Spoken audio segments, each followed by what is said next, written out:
And my duty tonight is to introduce one of my favorite people who is going to be the host for the evening. And she doesn't really need any introduction, but I'm still going to say a couple of things about Betsy Chafin. So Betsy is the founder and first executive director of Spring Island Trust.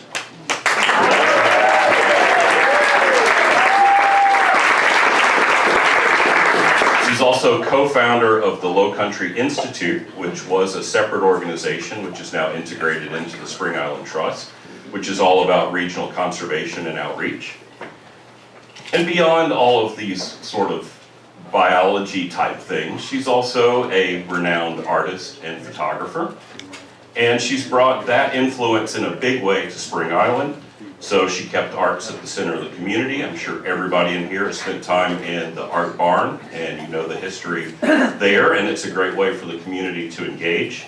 But beyond that, she's founded the Visiting Artist Program, which was a way to bring not only notable artists to the island, but to build an arts collection, which has been the Trust Art Collection, which you see and enjoy all over the island today. She's also a passionate lifelong learner, and I have been told she took the Master Naturalist program twice. So she has a formidable amount of knowledge about all things nature on top of all of these things. So simply put, Betsy Chafin is exceptional, and she has a great amount of influence in all things Spring Island, and is the perfect person to host this tonight. So let's all welcome Betsy.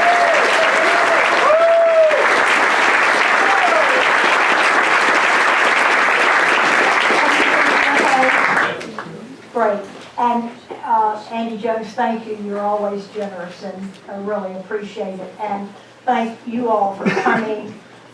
It's really fabulous to see this many people interested in what this early culture was like. The slides that you were seeing were from the 90s. Some of the appetizers would have been very similar to food you would have gotten at the Walker House. So this year does mark the 35th anniversary of Spring Island, the Spring Island Trust. And our intent this evening is to give you a flavor, a feel of what that early culture was like. And we'll be doing that through the slides. Then we have a short video, a 6-minute video, and then we have a fabulous selection of storytellers who will be telling their stories, their memories. Now, one thing, whose idea was this? In this case, Randall Perkins and Michael Garcia. We have them at so,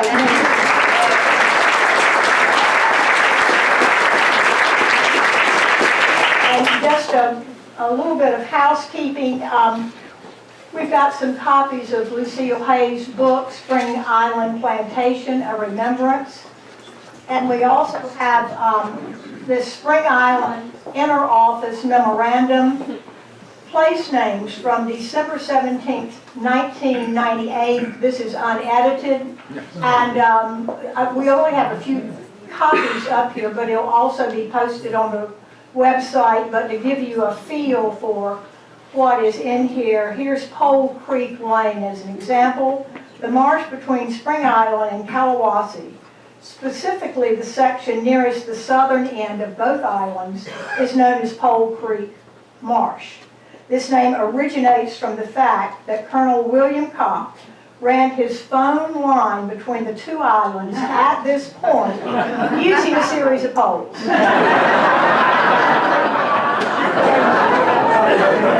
Okay, so we are going to start with the video, and then after the video, we'll get right directly into the panel discussion.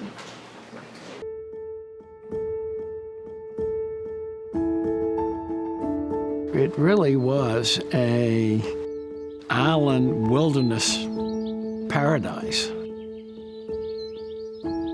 This had been for centuries a low-country cotton plantation. And the forests had been left completely alone.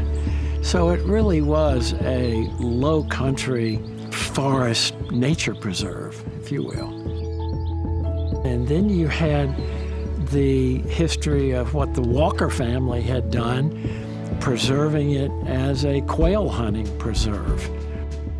There was always somebody who would come here to go on a quail hunting expedition and come back and say, "Do you have any idea how beautiful this is and what you could do with this?"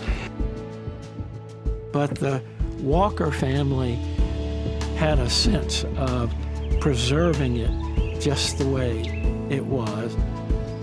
You felt the spirit of the place.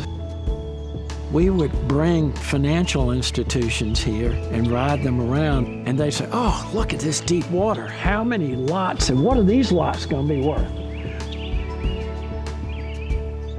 And we'd say, "This is going to belong to everybody."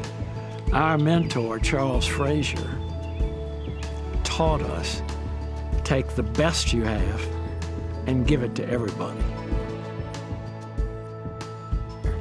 So it was, how do you not only protect what Mother Nature has given us here, but how do you evolve a community that is going to embrace it as well? It would need to be with total respect for what's here, so that we attracted people who shared that respect and desire to continue it being the way it is. What we've got to do is see if we can get a group of founding members in here. We made a list and went to New Canaan, Darien, Stanford, Dallas, Denver, Cincinnati, and put a group of founding members together. So they each gave us $300,000. Of course, they were taking a chance on us. An island with no bridge, and you're asking us to put up $300,000 for a lot. And once we had that group of founding members, we told them that it's your obligation to help us find your neighbors. It all started with member get a member. And we said to our founding members, "Okay, you are now the marketing team."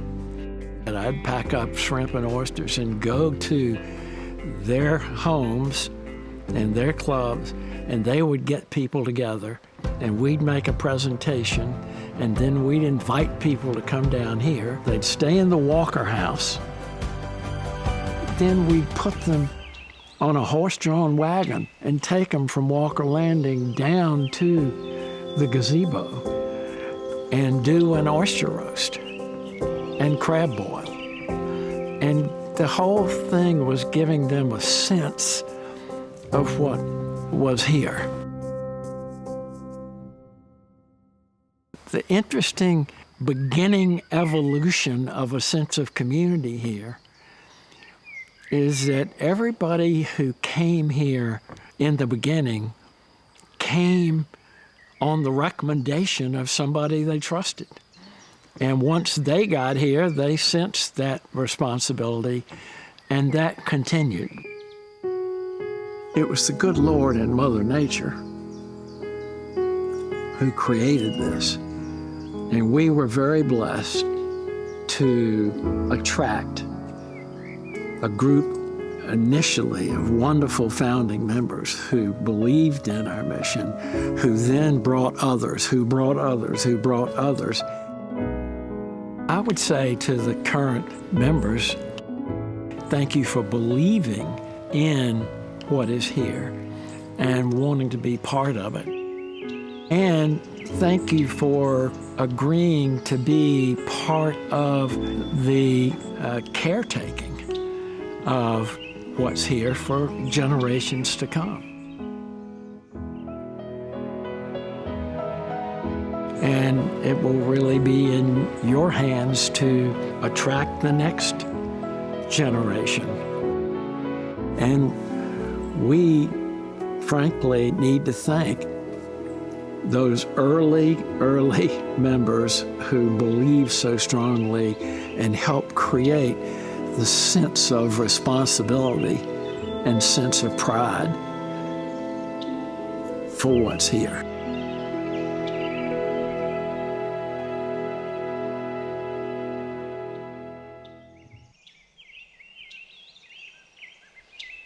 So, here we go. This is, we've got the mics, we've got a mic here. Okay, so Sally Swift right here. Yes, she is a master naturalist. Sally has been on the HRB board for 2 different terms and then served as chair of that. She also was on the Spring Island Trust Board for 2 terms, served as chair of that, and that, when she was chair, that's when the transition between Chris Marsh and Andy Jones was taking place. That was a pretty important time. She's done everything from help revive the tradition of new members party at the barn, to being on the fishing committee, trail monitor. She's done it all.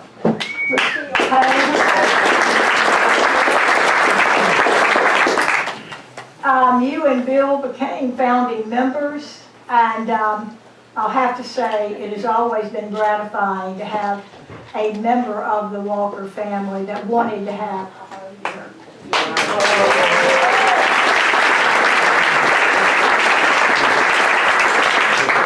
Billy Crossman, a true avid sportsman, active in anything that has to do with hunting and fishing. He's been on the fishing committee.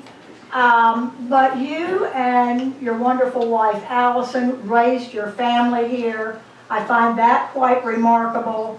And if you have not already seen it, Allison's exhibit, her beautiful exhibit at the Art Barn, will be up for several more weeks. So, Billy Crossman here, Billy Sampson, golfer. You have certainly played a major role in developing golf on Spring Island since you became head pro in 1995 and then director of golf in 2010. And during all that, you also managed to marry Wendy, who does amazing.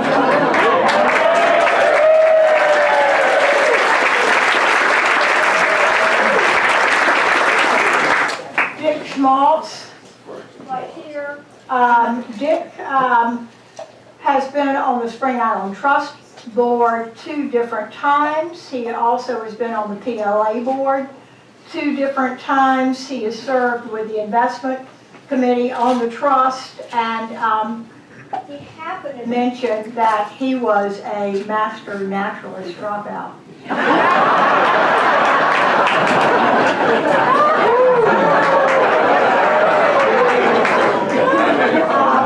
Down at the other end is Ed Mitchell, and you are one of the last 2 founding members that are here.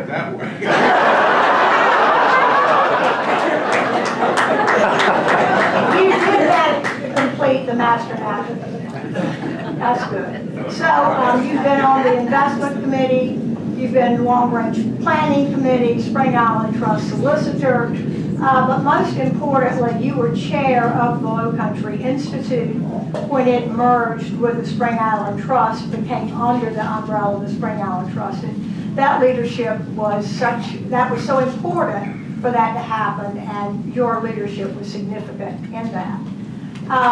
So we're going to start with some questions, and we've got this bell here. So,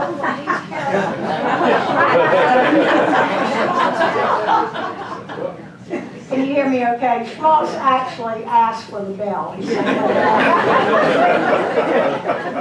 so, Sally, your parents, Charlie and Sally Lee, were early members here, and what brought them to Spring Island? Well, that's easy. It was Billy Crossman. So Billy ran into my mother and said, "Mrs. Lee, I have found a place for you." Our families grew up together in New Jersey, and he knew that my mom was a keen birder. Well, as far as their children knew, my parents weren't looking for a place. But they happened to be not long after that in Charleston, and they decided to venture down to see this Spring Island that Billy was so excited about. And frankly, they were smitten. They were like two honeymooners when they called us. And I think they put the deposit down that day. And so that was in early '97, and that was my first introduction to Spring Island. So before they got right to the business of building their house, but in the meantime, we all came down to visit, and we'd stay in the yellow cottages and the tabby cottages, and there was a lot going on. And then once their house was built, we would come down for family holidays. But back then, there were bird walks and owl prowls and oyster roasts and holiday golf scrambles, and there was so much to do. And the Spring Island members were already pretty busy, as you all are. And there were member-initiated programs like bluebird monitoring and the Native Plant Project. Anyway, it was just a lot of fun. And so then we caught the bug.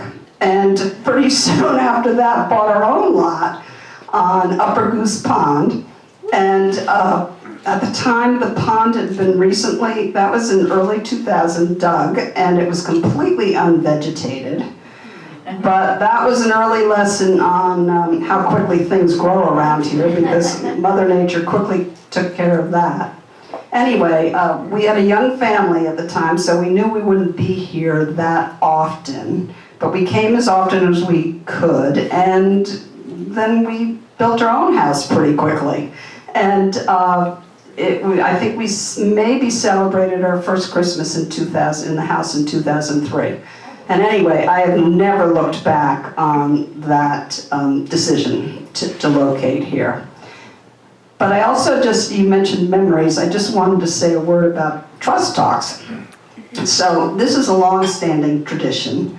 And I remember Thursday nights going to what is now known as the Trust Barn. It was formerly a quail, it's essentially a repurposed and refurbished quail barn. But, and we would gather on the porch there for cocktails, always the pre-talk cocktails. And I think that was probably my first introduction to sand gnats, if you've ever spent any time down there outside the Trust Barn. And there would be Beverly or some other wonderful staff member with the dinner menus. And if you planned to return to the River House for dinner, they would take your order. And then we'd go into the talk, and Beverly would drive that back to the River House. And after the talk, we'd drive down there and it'd be ready for us. And it was really quite remarkable. So I just wanted, Andy Jones mentioned the art program, and then I know I'm running short on time. And the reason that Trust Barn, for many of you remember it as the Art Barn. Well, it was the Art Barn because that's where the studio art programs were. And the original mission of the Trust, the art program came under that. It was under the Trust umbrella. And he alluded to the visiting artists. The sense was that in order to capture and promote and celebrate this sense of place and the history and the natural beauty of Spring Island, Betsy initiated a visiting artist program, and things have grown from there. So. We really had a desire to have original art hanging in all the public spaces.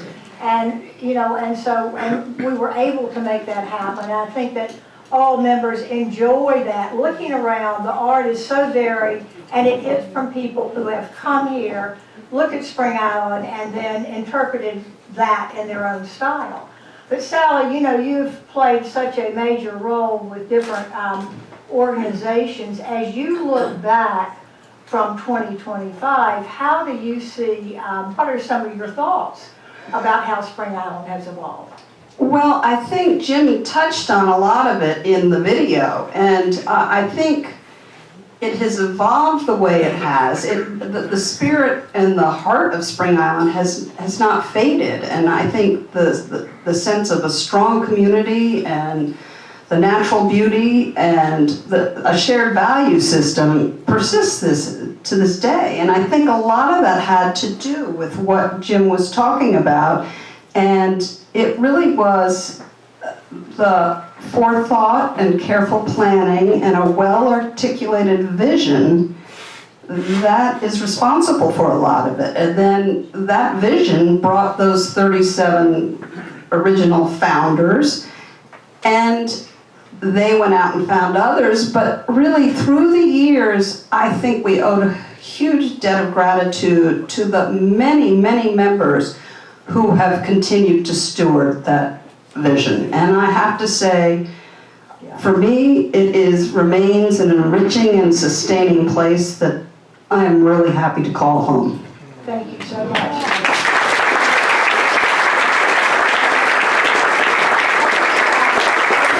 Thank you, Sally, because I think volunteerism is such an important characteristic of Spring Island, and you know, Sally pretty much personifies that. So we're going to move right along to Lucille Hayes, and Lucille, Elisha, am I saying that right? You said Elijah. Elisha. It's Elisha. Thank you, that southern accent went bad. Bought Spring Island in 1964. And can you kind of tell us how he got to the Low Country from New York? Well, he was gone 40 years in World War II, and we were living in New York City. He came back, and his parents were on Long Island, and my mother's also. So we moved out to Long Island, and they joined two clubs, Piping Rock Club and Creek Club, that had shooting ranges. And so he left to shoot, so he went there and met other people who belonged to it, and they all became friends. And so my brain just went. Well, I think you're on the right track though. Yeah. So he enjoyed shooting, and that He must... enjoyed shooting. And then, Those other people on Long Island had plantations down here. This Low Country, the road to Hilton Head was 2 lanes and there was nothing on it, nothing in the 60s. So he said, I want to go down and find myself a place as good as you've got, he said to his hunting buddies. So like the Pratts on Good Hope and others. So he came down and he found Spring Island. And it was abandoned for 20 years. Nobody had lived here, was totally overgrown, and he loved it. thank you. You know, what he did to the land once he bought it, was putting in the road system. The road system and the ponds, oh my goodness. Right. All the ponds he put in, because he wanted to have ducks and go duck hunting in the morning, and then everybody would go back and have breakfast, and then they'd go quail hunting, and then they'd have lunch down at the gazebo, and then they'd quail hunt in the afternoon. And then duck hunts, yes, at the Tabby Road. Oh my goodness. Lucille, you know, we all know what this is. Right. Can you tell us where this came from? I wear the original here that my dad designed right after he bought the island. It's got 4 birds. And when the Chapins bought it, they said, do you mind if we use your logo? And I said, why don't you change it a bit for the development and leave us with our original? So they did a perfect job. Took out the 2 small birds, the dove and the quail, and left the turkey and the mallard, and then of course the palm tree and the crab. And that's perfect on everybody's shirt and everything, and ours would have been too busy on all of that. So it's perfect the way it is. Thank you, Betsy.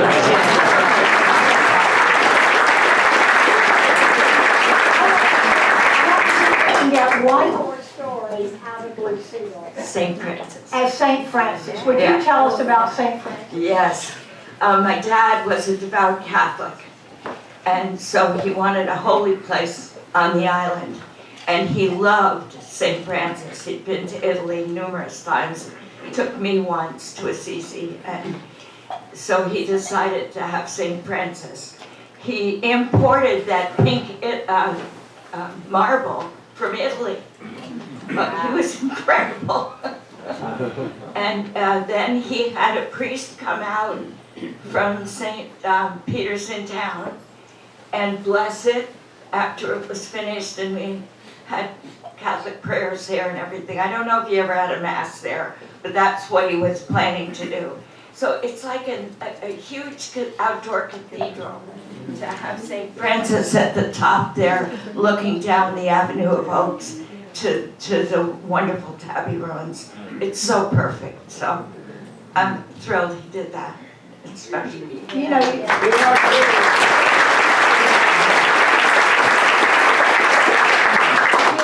thank you for being a founding member. Thank you for leaving us with this wonderful book that you have written, and the way that the Walker family, the Walker legacy for creating the Low Country shooting plantation here is that sense of place is what we fell in love with when we first came here. Great. And, you know, remnants of that still remain. Well, it's a miracle. When we put it on the market, the first people that came along were going to put 3,000 houses here. And I said to our trustees, please don't do that to it. And thank God they didn't. And then the Chapins came along, and they have not ruined it. You're all here, and it's so beautiful. And you don't drive around and don't see the houses. And I wouldn't be here if it had been ruined. So I thank you both so much for saving it.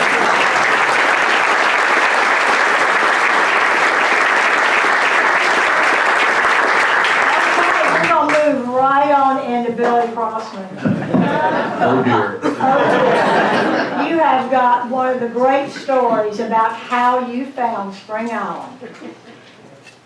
Here we go. I used to come down here every year with the same foursome to play golf. My family had a cabin, hunting cabin, just outside of Savannah.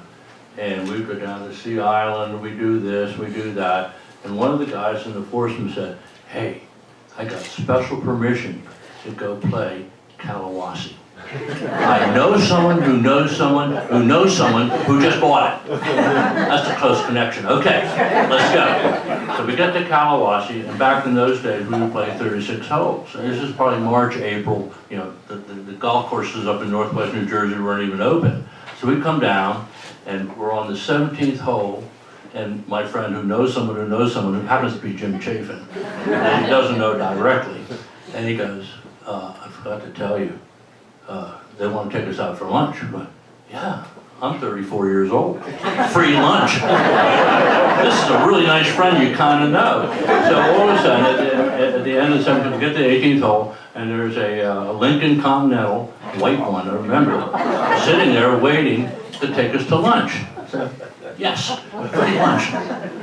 Takes us down to Chessie Landing, and then there's a boat. And we're kind of going, okay, where are we going? Well, we're going to Spring Island. Where's that? Well, off we went. Of course, we're looking at our watches, and we get to Spring Island, and the only thing there was really the boat ramp. And Gordon Mobley picks us up in his Jeep. At this point, we know there's no more 18 holes. And then we get to the only house, really, that was the Walker house, and we get there, and there's an incredible spread of food. We're all 34 years old, and we're sitting there going, this is the nicest friend of a friend of a friend. I mean, why is he feeding us like this? So then we go, oh, we want to show you Spring Island. Okay, we're a little slow from northwestern New Jersey, so we're going, oh, I think they want to sell us real estate. So we go off, and everything was dirt. There was no paved roads. So we head down the Oak Alley that went to nowhere, but it was certainly a road. And then we ended up at the ruins, so there was at least something to look at, and that was cool. And we head on out, and they say, this is where the 17th hole is going to be. It's going to be our signature hole. We're crashing through palmetto bushes. We're going, oh wow, we're polite. We're from Northwest New Jersey, we're polite. And so next thing you go, you gotta see our waterfall.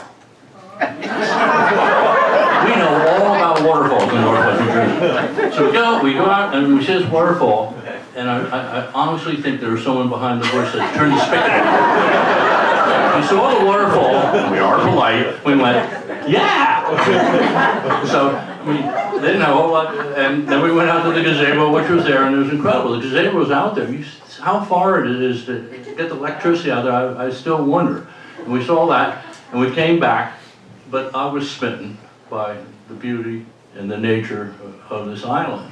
And I said, well, maybe when I'm my age now, I'll buy a piece of property. Long and the short of the story was, we come back, this was 1990. 92, we come back, and we know someone also who knows Jim Chafin. And this guy was the name of Jim Lennon, and he was a founding member. Same foursome, different guy, is a cousin to Jim Lennon. So we go, oh, we could go play Spring Island. And we couldn't believe it could be built in the 2 years or so since we were last here. We got there, we show up, it was the first day that the temporary golf clubhouse with the circular pillars was open. Not a single light on. Electricity hadn't been connected, but it was the first day they opened it. And Craig Lehman was the pro at the time, and he's just stuffing the shelves. They had 2 caddies that looked like they came from Augusta, white suits and all that. April day, 74 degrees, beautiful. We're the only people there the entire day. We played 36 holes. And I just, they had these incredible journals that they would send us. And I fell in love with Spring Island, and I happened to have a business in Savannah that I had the opportunity to actually move to Savannah. So I asked my lovely wife, Allison, I said, would you be willing to live in a place out in the middle of nowhere with our 2 children, who were 2 and 4 and 5, and she said, let's do it. And it was really, and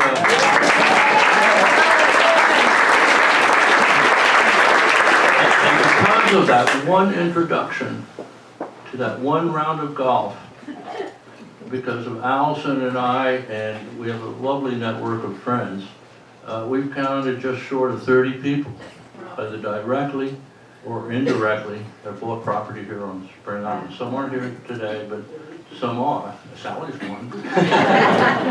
And it's just been, and I often say, because it's really remarkable, and this happens to people, there's certain things that happen in one's life, that unplanned or whatnot, that can actually change a lot of people's other lives. And that's certainly that one golf round. And it turns out we could have called 1-800-Kalawasi because it was open to the public. I'm sure people would have found their way here, but there's certainly a lot of people. In telling that fabulous story, you've managed to also answer the other 2 questions. But we have to thank you for being one of the best salesmen Spring Island.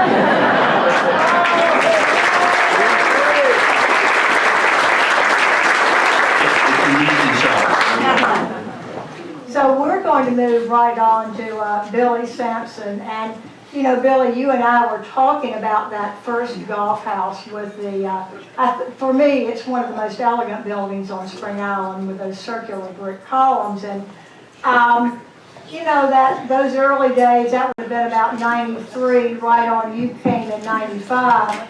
So give us that kind of flavor for what golf was like then, what it was like to be a part of that golf house scene, some of the characters who were working there. Give us that flavor. For one, I'm very honored just to be a part of this. Being up here with them, my story is going to be nothing compared to what they can tell you, especially Mrs. Hayes. I'll tell you one quick story about Mrs. Hayes, though. So Wendy worked at Sanctity Head years ago, and then she came to work here, and one of the first members she saw was Lucille Hayes, who's been a longtime member of Sanctity Head.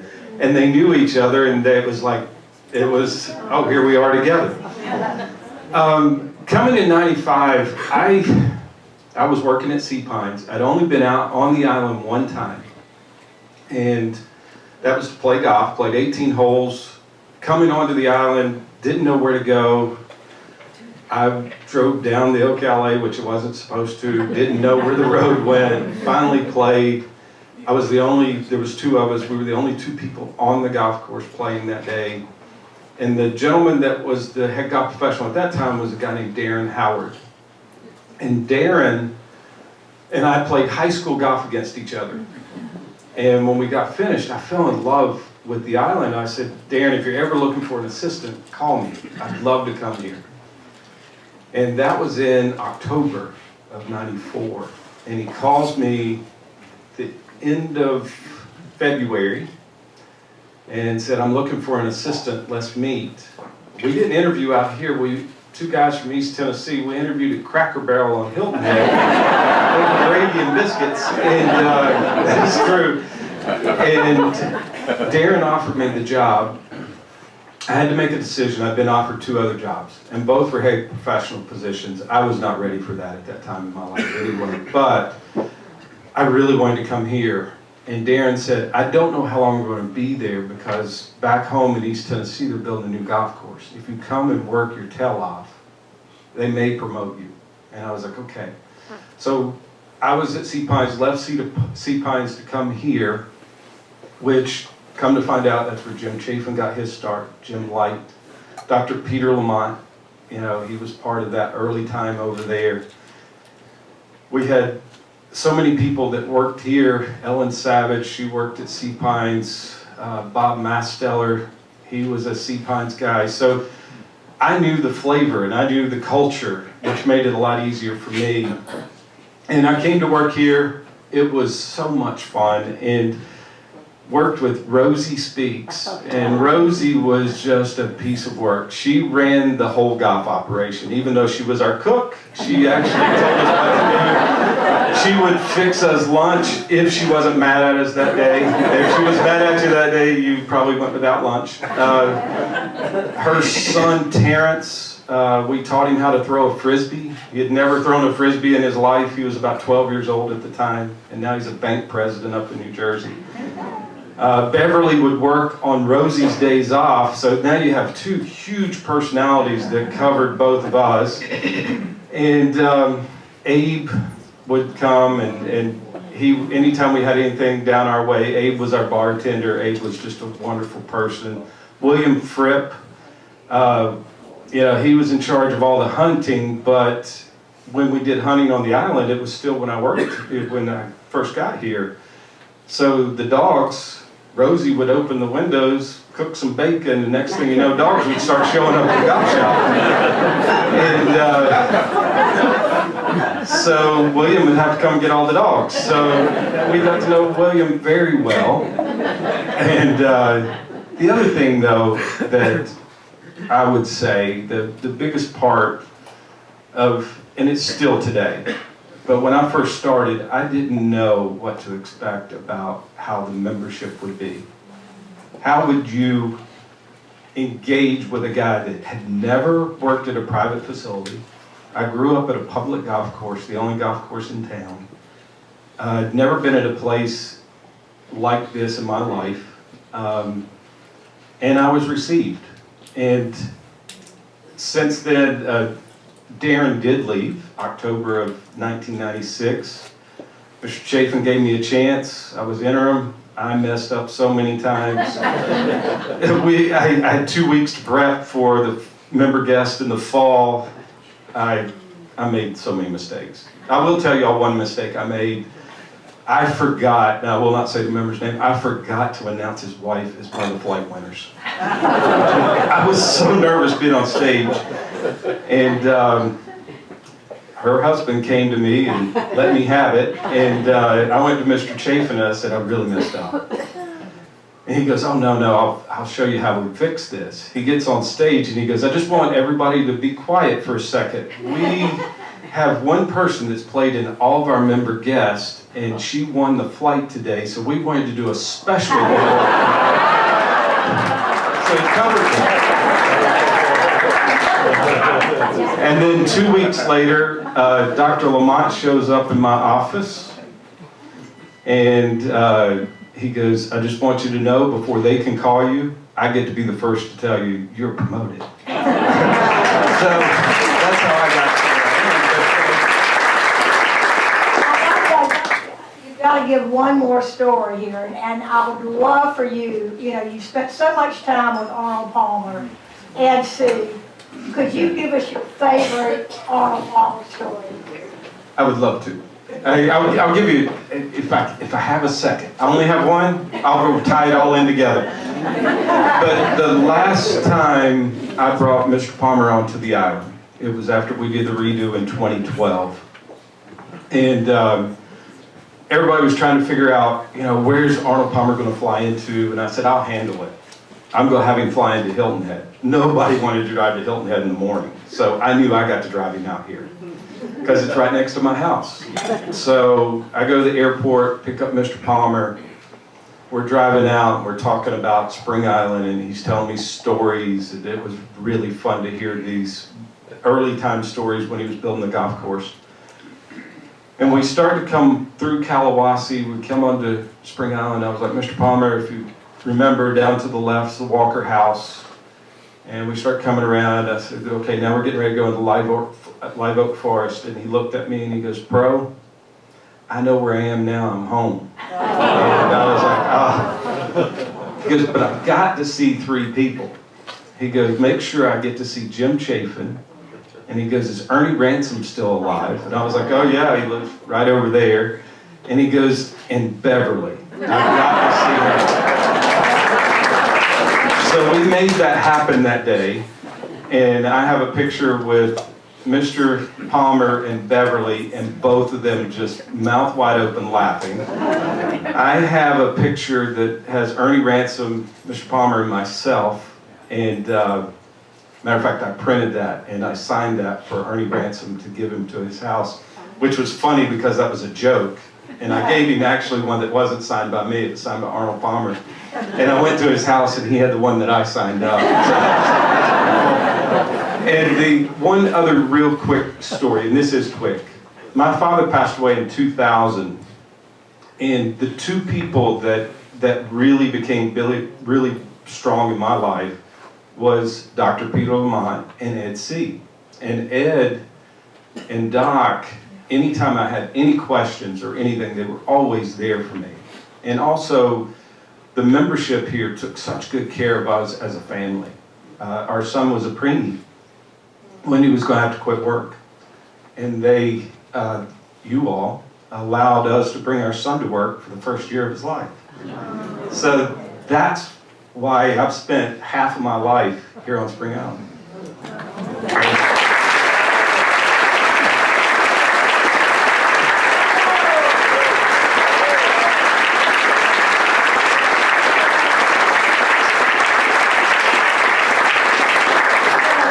You are one of the most senior staff people here, and you personify giving back, and you do that both to members and to staff and to your community. And anybody who has taken a lesson with you, you try to make us into the very best golfer you can. So thank you.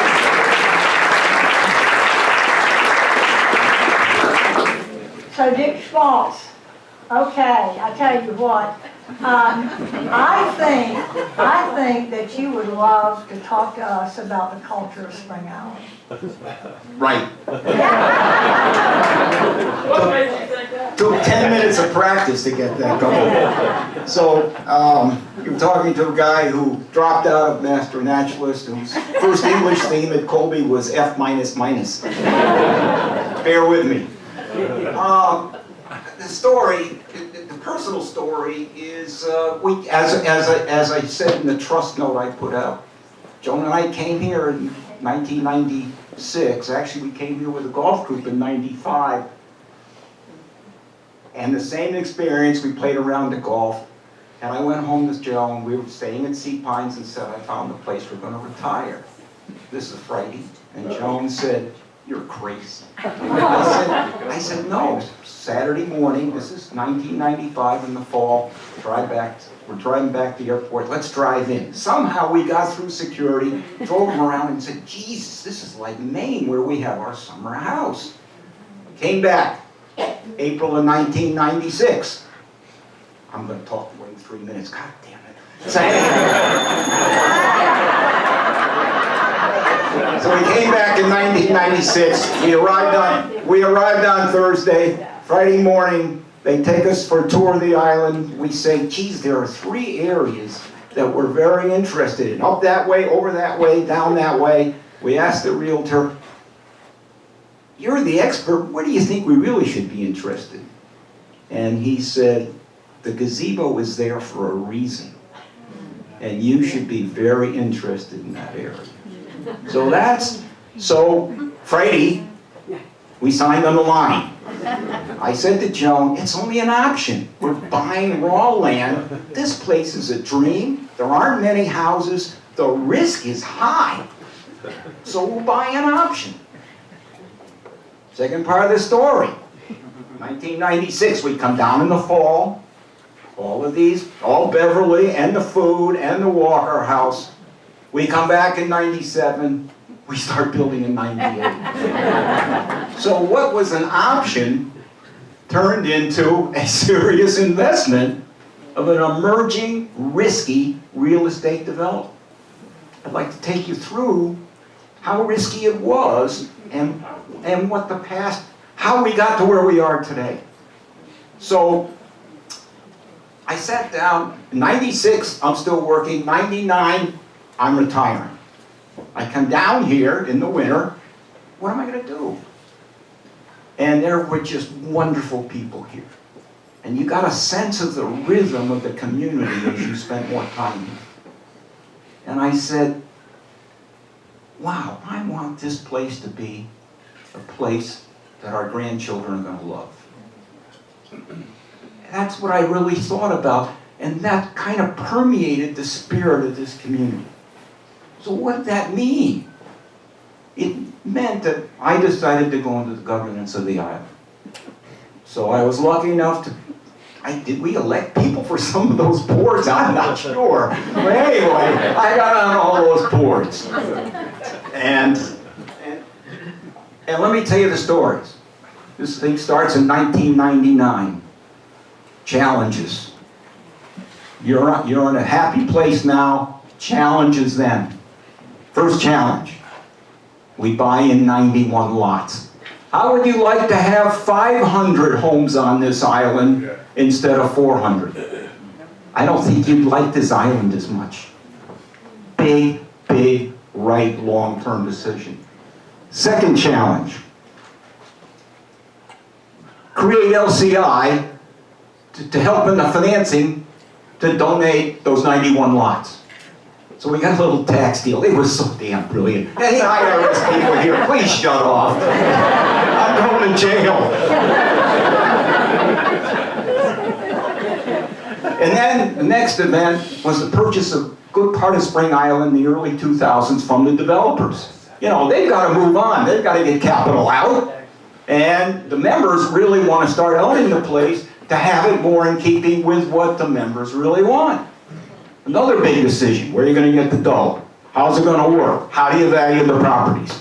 Very amenable transaction with the developers and the members. 3,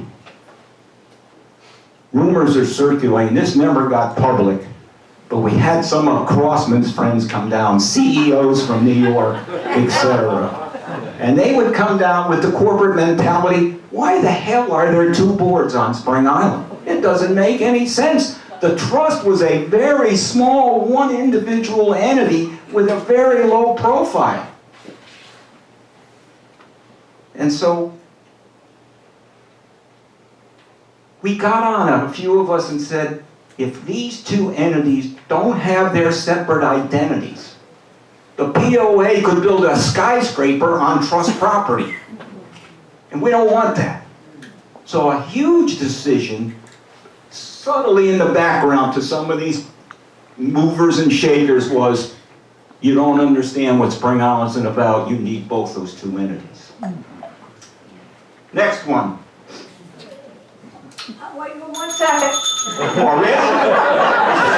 Wait, no, Okay. you've got a little bit longer, but I Okay. do want to get Ed Mitchell before it gets to be the bewitching hour. Okay, the sports complex, the most controversial thing that ever happened on Spring Island. If the vote was just above 55%, there was all kinds of reasons why it shouldn't have passed. It was the most controversial, and now it's the most popular facility on the island.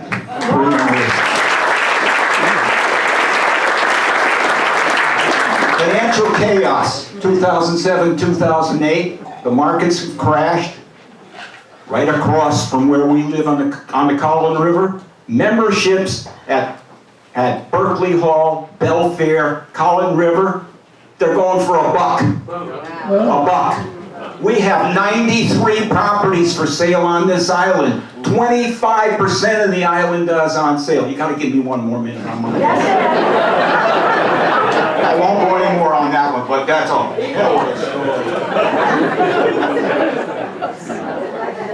The next one, the move to one membership. We had 2 memberships, and it was kind of divisive in a way, the social membership and the golf membership. We went to a membership. People were starting to think we should do cafeteria. You pay for each thing you're gonna be involved with. That doesn't work long term. Guess what? All of these occurred within a 10-year time span. I mean, major challenges all in that era. Okay, I'm almost done. Why has Spring Island succeeded? Culture. In the investment business, I learned, yes, you can have figures don't lie and liars don't figure. With technology, you can fool around with figures. But you can't fool around with the technology of a company. And that's the key to a strength of an organization.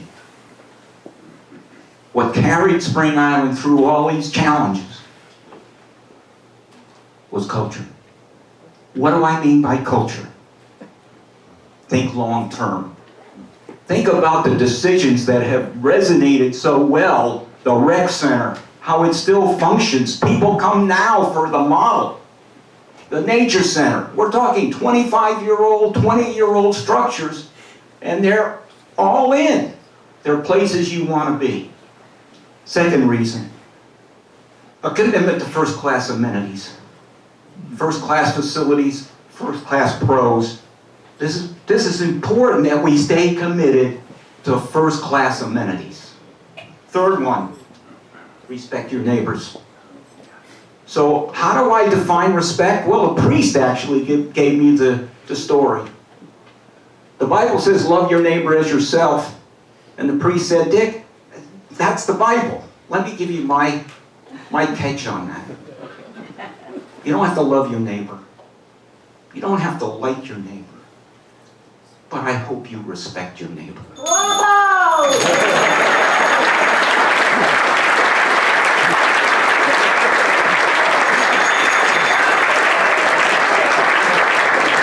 The last one, which has already been mentioned, this place doesn't work without volunteerism. So keep those 4 cultures in mind.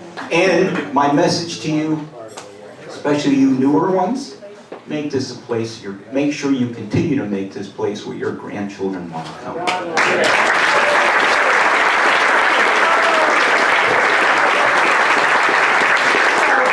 Dick, honestly, you have really believed in the culture of Spring Island, and you have also supported conservation throughout the Low Country. So truly, many thanks.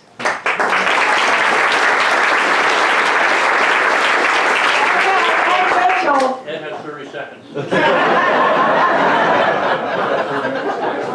you have 15. Let's see. So, let's just kind of start. You literally are one of 2 founding members, and kind of tell us what brought you to Spring Island. I did a little research before I was asked to do this, and I did check my founding documents. They were dated 28 June 1990. And so, thinking back about that time and the time I first discovered the concept of Spring Island was when Jim Chafin and I were serving together on a volunteer board at the University of Virginia, and as we were gathering at our first meeting, getting to know one another, the word was out that I was in the presence of a big-time real estate developer. And I said, gee, I'd like to get to know this guy. So we met and we hit it off, and I said, well, you understand real estate business? He said, yeah. He says, oh, what are you doing now? He said, well, I've got this little project with all developments off the coast of South Carolina, and we're just getting going on it. And I said, well, that sounds great. I live in Atlanta, only 5 hours away. We'll fly down, Ginger and I'll fly down, take a look at it. This is 1990, okay? Spring of 1990. And so we fly to Savannah, we come up here, rent a car down, which is now Argent Road, John Smith, and we find this place, and Jim said, I'll pick you up in the boat. I said, boat? Anything about a boat. But if we did, we got on the Gobbler One. And so we were on the Chichessie Landing. We came down Chichessie Creek to the Walker Landing, and Jimmy's on the radio. He says, Gobbler 1 to Gobbler 2, I got a couple of live ones. The Mitzels are here. And I don't know who Gobbler 2 was, but I think it was Gordon Wobbly. And so we come into the Walker Landing here, we come off the boat, and I step on the shore and I look around, and I said, real estate development. And I said, when I think development, you know, like maybe early Hilton had houses going up, roads, golf courses under construction, swimming pool, tennis schools, I look out there, there's nothing. There are a couple of cottages that are not part of the real estate development. And there's an old red barn there with a couple of mules meandering around, and it was in better days. And my wife turned and looked at me and she says, that look, why did you bring me here? So, well, to continue on, the next step was to go to the Walker House, which of course was central to Spring Island for everything at that point in time. There's no river house, no golf house, no nothing house, and no roads. And so we check in, and it was also the guest quarters, the dining room, the living room, the gathering room, and there's a ping pong table in the garage, which at that time was the only offered activity on it. So checked in, Jimmy Gordon Mobley's name was not mentioned, but he was Mr. Walker's overseer. He was a legend in his own mind, and he had a great story to tell. He was a wonderful personality, and he transitioned from being overseer and doer of all things on Spring Island to a member of the Chafin Light real estate team. So Jim and Gordon and Ginger and I are out on the deck in the evening with a cocktail overlooking, and Jim starts into the great tapestry, the magical, mystical experience of the undone finished tapestry. Now, I'm looking at him, I'm not seeing any tapestry. All I'm seeing is frickin' jungle. And in the meantime, while Jim was waxing eloquently about the mystical experience of Spring Island, these frickin' bugs are eating. I said, Jimmy, there's something, there's something. And I'll never forget, he turned and he looked and he says, oh, ha, ha. He says, those things, they're only here a couple of weeks out of the year. So I knew I was in trouble. Anyway, we're running short on time. This will quickly.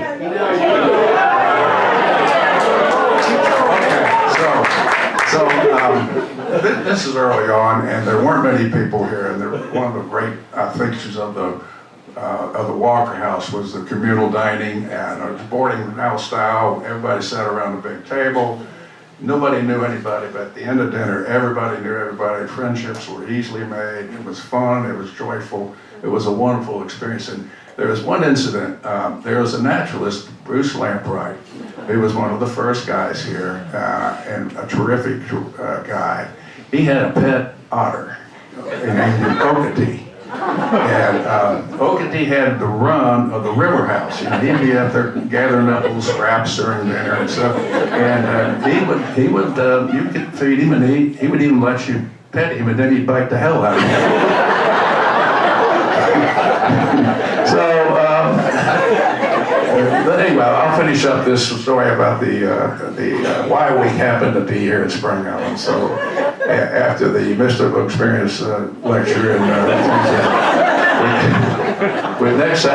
next day, Saturday morning, we get up. Jimmy picks us up in the Jeep, and he rides us all around the island, takes us all the iconic spots that have already been discussed.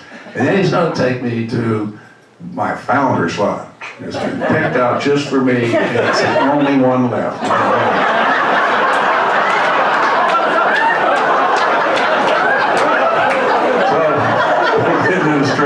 He takes us into this lot, we're up in trees and vines and bush and stuff, and finally find a clearing, opens up, it's a beautiful view of the marsh. I said, this is really nice. So Gordon, of course, his sidekick's with him. He says, okay, and he's again looking at this fabulous lot, and you're gonna be so happy with it.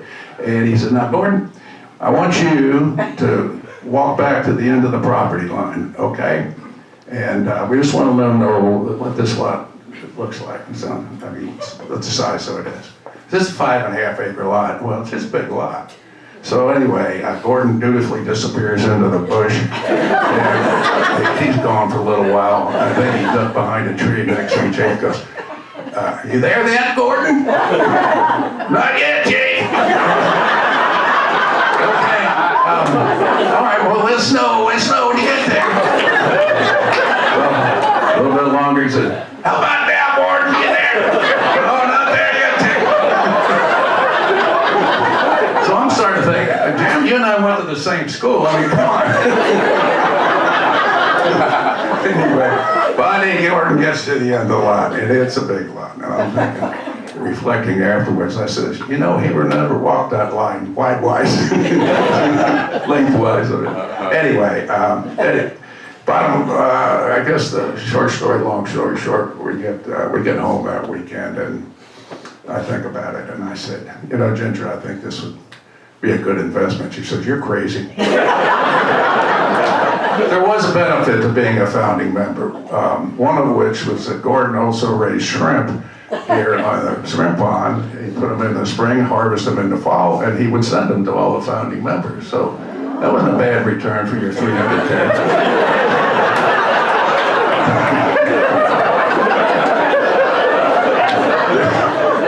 The other benefit was actually worked out was that as a founding member, you got a little override on the future sales of the lots, and as it turned out, the unfinished tapestry actually got finished. The golf club, the river house, the fitness center, the art barn, the fancy stables, all that came together. And with it came a community of wonderful people. And so for the first 10 years, we were just traveling back and forth. And our kids started coming, they loved it. Then our kids started coming, and they loved it. And it's been 35 years. The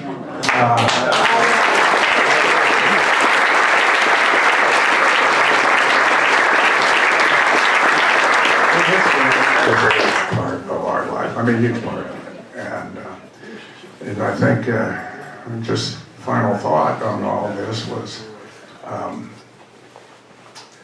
I would say everybody that I talked to about Spring Island, I've never met nicer people, made more great friends, and some of them have gone on, some are still here, and I make new friends every time I come down here.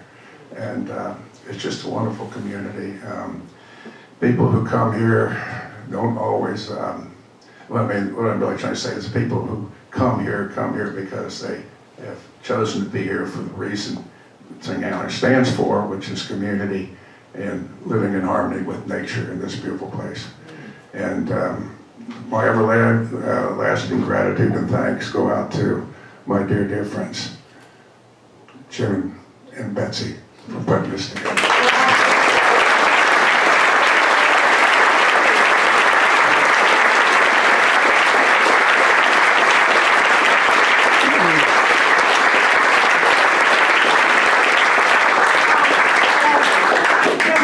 the video that, you know, how important the founding members were.